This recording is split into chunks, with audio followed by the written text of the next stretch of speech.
আসসালামু আলাইকুম রহমতুল্লাহি ওয়া বারাকাতুহু। ভাই এখনো অনেক ভাই ফোন দিতেছেন ভাই, আসলে ফোন দেওয়ার কিছু নাই। ময়দান আলহামদুলিল্লাহ পুরা সকল উম্মতে মুহাম্মাদির জন্য উন্মুক্ত আছে। বলে অমুক ভাইয়েরা আসতে পারবে না, অমুক ভাইয়েরা আসতে পারবে, বিষয়টা এমন না। আলহামদুলিল্লাহ পুরা ময়দান ফাঁকা। সাবান ফ্যাক্টরির কাছেই যে গেট আছে, মেবি 4 নম্বর গেট, 10 নম্বর টয়লেট, 10 নম্বর টয়লেটের এখানে আমি বর্তমানে অবস্থান করতেছি। বলে মেহরবানি করে কেউ বিভ্রান্ত হবেন না, সকলেই ময়দানে চলে আসুন ইনশাআল্লাহ।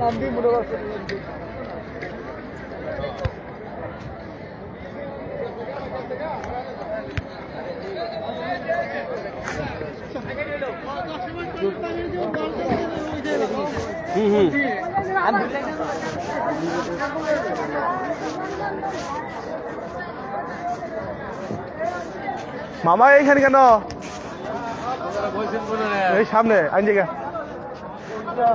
আমার লাগে তো এক ভাই আইতাছে, তাহলে আমি আপনার কই এই সামনে যে গেটটা রাস্তাটা গেছে না, এই রাস্তার পরে একটা রাস্তা পাইবেন না, এবার ইয়ার লগেই এই কোনার মধ্যে কেন ওই যে রকেট যাইতেছে। বাবা আপনার মন্তব্য কি? পুরা মাঠ যে হইলো, মানে আল্লাহ তাআলা যে সহজ করে দিল, মন্তব্য বলেন কিছু।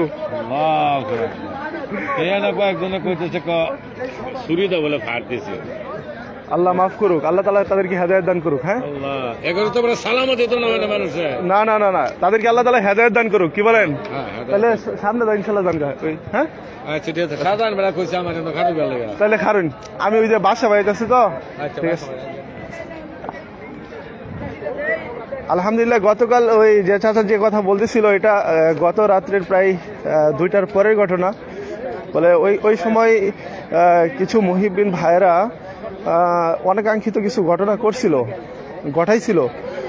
আলহামদুলিল্লাহ এখন সব কিছু মিলিয়ে আলহামদুলিল্লাহ সব আল্লাহ তাআলা সহলতের সাথে আমাদেরকে ময়দানে প্রবেশ করাইতেছেন। আর ওই অনাকাঙ্ক্ষিত ঘটনা যারা করছে তাদেরকে প্রশাসনে আটক করছে। আর এর প্রতিদান তো আল্লাহ তাআলা এদেরকে অবশ্যই দিবে, দুনিয়াতেও দিবে ইনশাআল্লাহ, আখিরাতেও দিবে।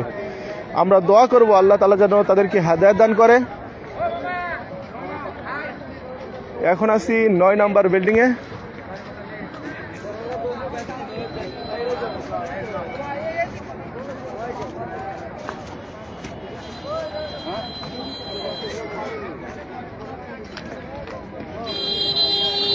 আসসালামু আলাইকুম। জি মাসুম ভাই, আলহামদুলিল্লাহ ময়দান ফাঁকা আছে তো?